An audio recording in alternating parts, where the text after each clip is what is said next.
Hello, everybody, and welcome to the Adult Chair on RashPixel.fm. I'm Pete Wright, and I am here this wonderful, shining summer with Michelle Chalfant. The shining summer. Hi, Pete. It's a beautiful summer. Are you having a good summer so far? We are. Is it crazy, crazy busy and really, really hot here in Nashville, Tennessee. But it's been a good summer. Have you had a good summer? I have. Well, it's sort of summer. It's basically summer. I have a window that looks out into my front yard where the children are playing and the birds are flying and the grass is dying and I am not having summer yet. But my vacation, my official vacation, is coming right up. It is imminent and I cannot wait. Yeah, we need the vacations to recharge for sure. We really, really do. And that's sort of, it's why we're checking in here and recording this little episode, is to just check in with everybody and say, hello, world, we're still here, and we're just taking our time off a little bit to recharge. And yes. Mm-hmm. And we're coming back. But yes. Don't fear. Don't unsubscribe. We're coming back. No, we're definitely going to be back. It's just we're taking a little summer time off. Yeah. But we thought we would have a quick conversation based on a conversation that you had with a client, and that it's spawned lots of thoughts. Share the conversation and let's see where this goes. It's actually not one client. It's many people talk about living life on the spiritual path. And when we start this process of learning how to live in our adult chair, really what it's all about is this is our spiritual path, because it's getting to know who we really are at our deepest levels.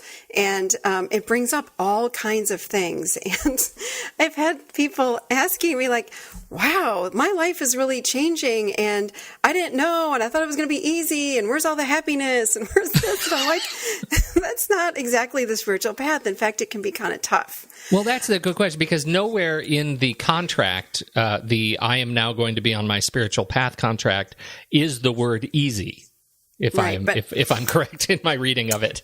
Yeah, but I think that people get, I think that we have that ego that goes, let's get on the spiritual path and find that joy and happiness and enlightenment and all of this, and then life is going to be so much easier, and et cetera, et cetera, et cetera. So we jump on the path thinking it's going to be bliss, and it's not. And then people say, well, wait a minute. What is this all about? And I don't think I like this. But here's the thing: once you get on the spiritual path, I've never known anyone to get off, because we live with truth. We start living with truth. We start to step into our more authentic self. We learn more about who we are. And yes, even though more of our stuff keeps rising up, it still is quite addictive. Like, we can't stop walking on that path.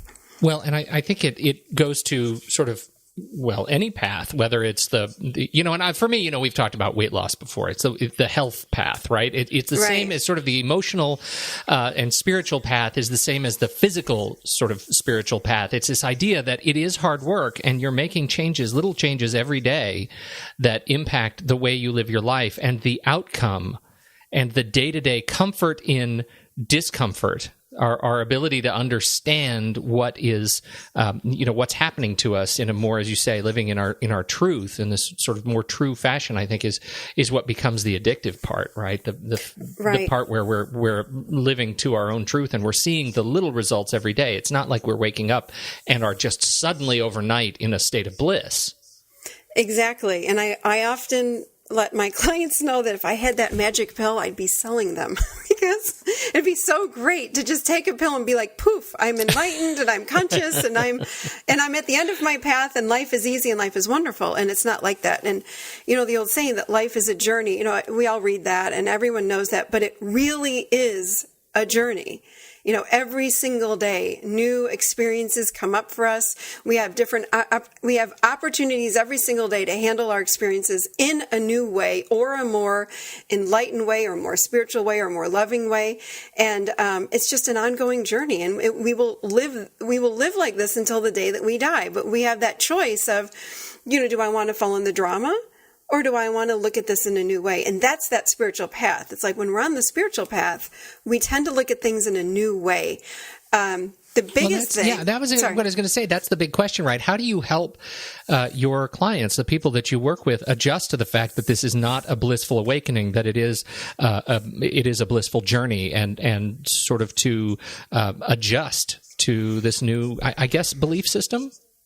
Yeah. I don't know. Is it a belief system, or it really is an awakening? We really, and this is why they call it, oh, we're just awakening to our spiritual path. Because what happens is we go from living our lives unconsciously, which is more reactionary, versus conscious and planning our lives and being intentional. So we go from, again, the ego or the adolescent part of us, and then we slide into our adult, that authentic self, and we become conscious. That's the spiritual path. And when people land there, even getting a little teeny tiny taste of it, they go, oh, and it's hard to put in words, but there's a feeling that comes over people when they touch in that truth of, what's true versus, again, a story or an assumption. And it resonates inside. It's like an energetic resonance, or it's a vibration that matches their higher self. And people taste that and say, I want more.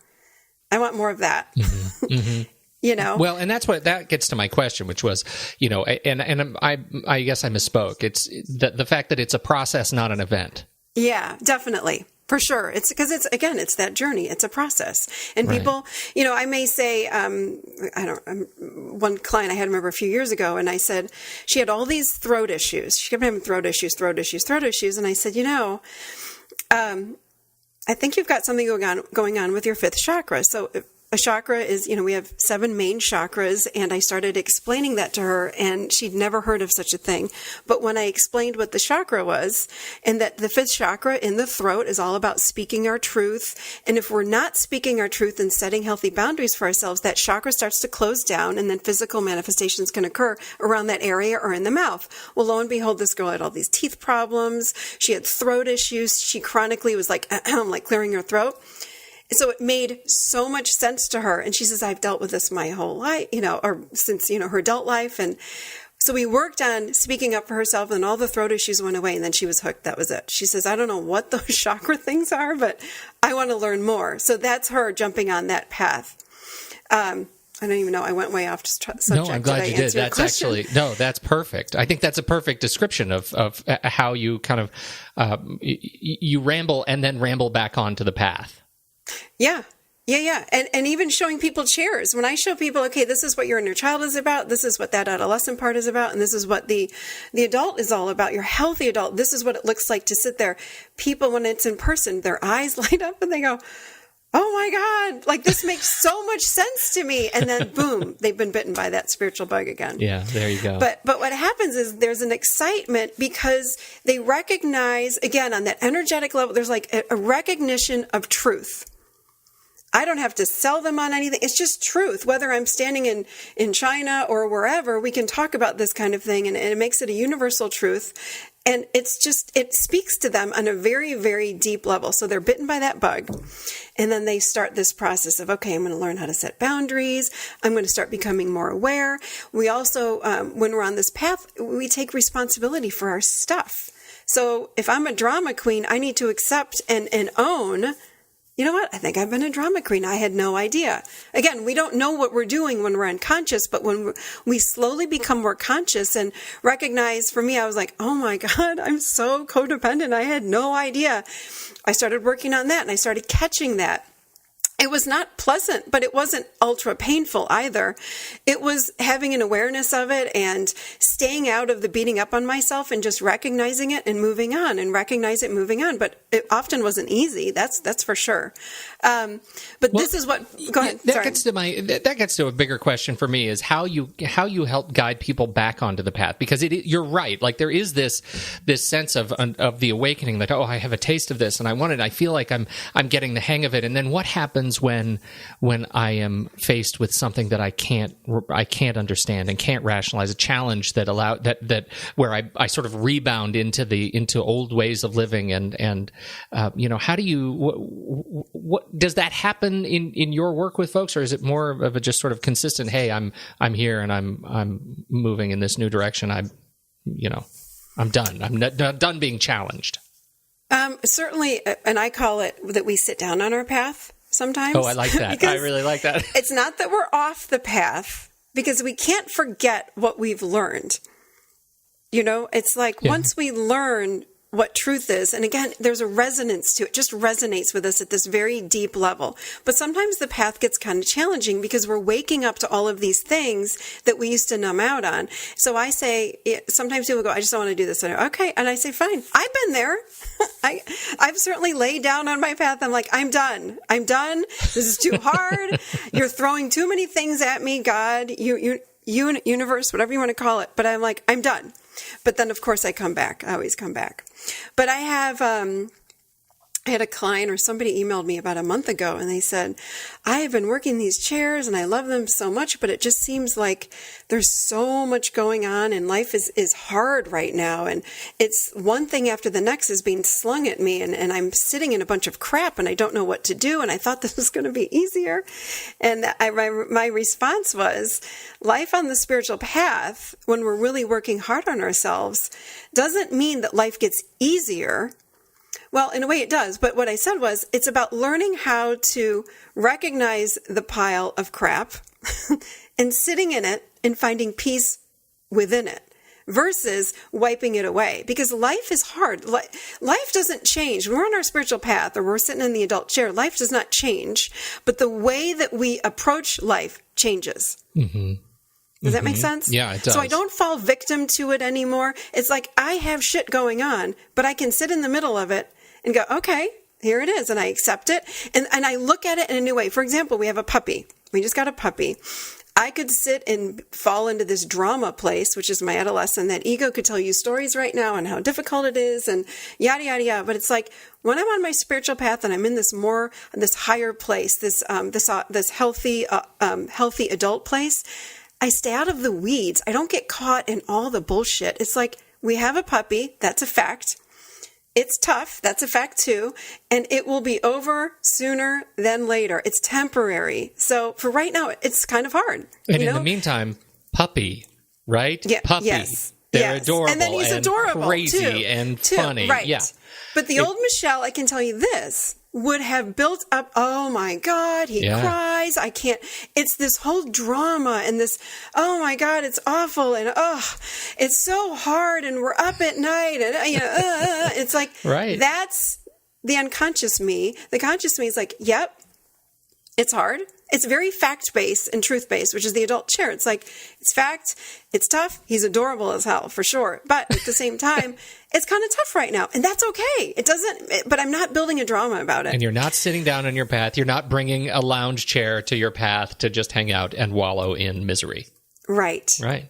Right. In fact, this is a humongous challenge.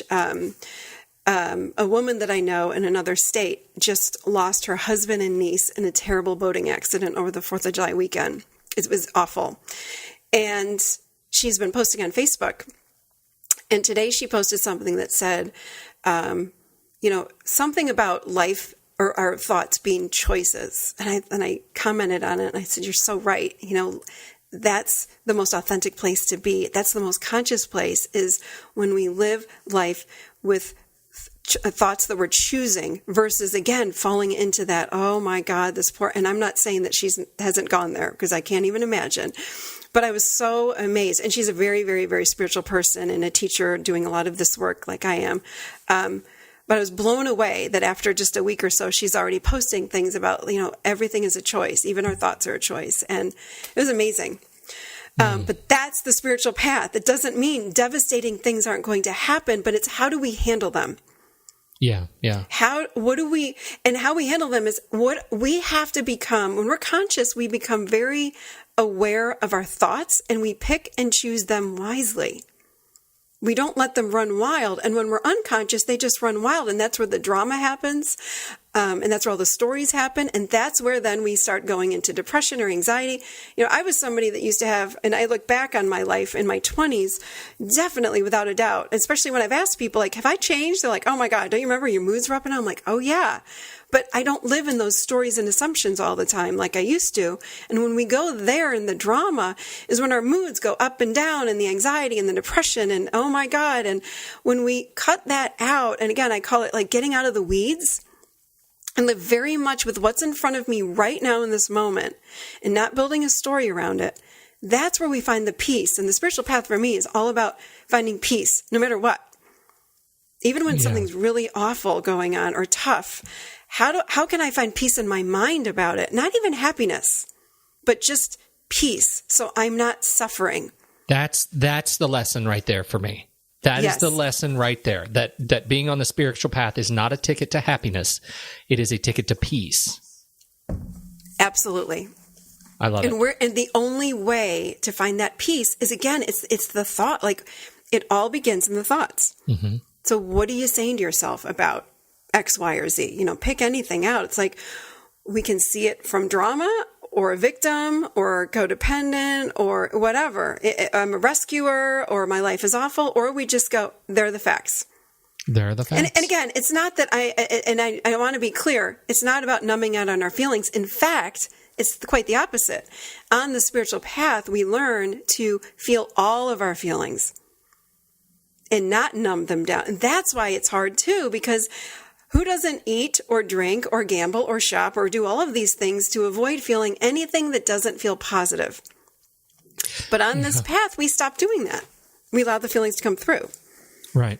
It's sort of permission to feel. Right? Exactly. Yes. That's it's the awakening muscle. That child. Yeah. Yes. Oh, I like that. I like that a lot. Yeah. And it's slowing down. You know, when we're unconscious, we move very, very quickly. We're not intentional. And when we slow our lives down and become more of a being person than a doing person, again, we're going to start realizing, yuck, there's some yucky stuff that's in front of me. I have a lot of people that I know, just over the years, that have woken up one day and said, yeah, I think I'm not wanting to be married anymore. Because the more we know ourselves, if our partner isn't moving with us on that path and waking up like we are, we kind of drift apart. Or people wake up and I've talked to people and they go, it was so weird. I just felt like I had to quit my job. It just wasn't a match for me. Because on the path, we're growing and expanding, and our choices change and our desires change, and where we find what was fun, maybe, you know, when we weren't on the path, and then on the path changes. So people's friendships change. You know, if I'm a big drinker and I start moving more on my path, and I realize I don't want to numb out as much anymore, then guess what happens? Then the friends that I go out getting drunk with all the time, I don't want to hang out with them, so it's not a match. They just feel foreign. All of a sudden, they feel like foreign relationships. It's like you're not speaking the same language. It is. I absolutely resonate with that. Yeah, it's in these. This all happens when we slow down and get conscious. I myself said this to my husband a few months ago. I'm like, I really felt like I woke up out of a dream. I'm like, what are we doing in Tennessee? Why are we in Tennessee again? He's like, what are you talking about? I go, I feel like I've been in a coma and I just woke up. It's like, and I'm not crazy, but it was another, again, because I know it sounds crazy, but it's like our consciousness is constantly opening up and growing. And I think I just hit another level of it. I'm like, hold on. All my friends and family, you know, they were in Rochester, now they're in Charlotte. And I'm like, why aren't we there? And, you know, so anyway, we had a talk about it. But I remember waking up going, I really feel like I've been in a coma. This is so bizarre to me. But these kinds of things happen when we're on that path. So yes, it's difficult, but it's totally worth it, because we do find peace even when we're sitting in a pile of crap. And that's what this path is all about. And we really find it by working on that, living in that adult chair. I think you also just came up with the title of this episode. What? Finding peace in a pile of crap. Oh, I love it. And that is going to be our message for the summer, too, right? It's true. It is true. It's true. It's not about happiness. It's about finding peace. I love it. I'm going to be thinking about that clearly over my vacation in the coming weeks, and as we kind of wrap up our summer. So please, if you haven't gone back and listened to some of our episodes from the past several months, you should definitely do that. There are some great meditations. There are some great conversations with wonderful guests and experts. You should go back and catch up on the rest of this. You have some time now because we're going to be off for the next several weeks. And so when we get back in early September, we'll be back online, and we very much look forward to reconnecting with everybody. Now, are my meditations on my website yet? Well, I have to give you the write-up. They are, with the exception of your write-ups and titles. So they are on. So if somebody needs a meditation, they can just go to the website. As of when we're recording this today, they're hidden. Oh, okay. So But I they're will waiting send on you you. what you need. That's right. Hopefully by the end of today. And then you can, so if people want to go listen to some meditations, they can go to the website. They can go right to the website at michellechalfant.com, and you will find them right there on the homepage. And there will be a link to them. You can go grab them. You can listen to them on the site, or you can download them, save them to your computer yourself. Whatever you want to do, they're right there. And I'm setting an intention for everyone listening that's not in my local town, because I keep doing these self-love groups on a local basis, and people really, really love them, and they're changing and shifting. So I am intending to put one on, do an online course or a live webinar in the fall. So I'm putting it out there. Hold me to it, Pete. You got it. Hold me you know accountable. Me. I'm a huge fan of these things. Are you kidding? Have we met? I am a huge fan of doing something online, and we have the tools. We have the technology.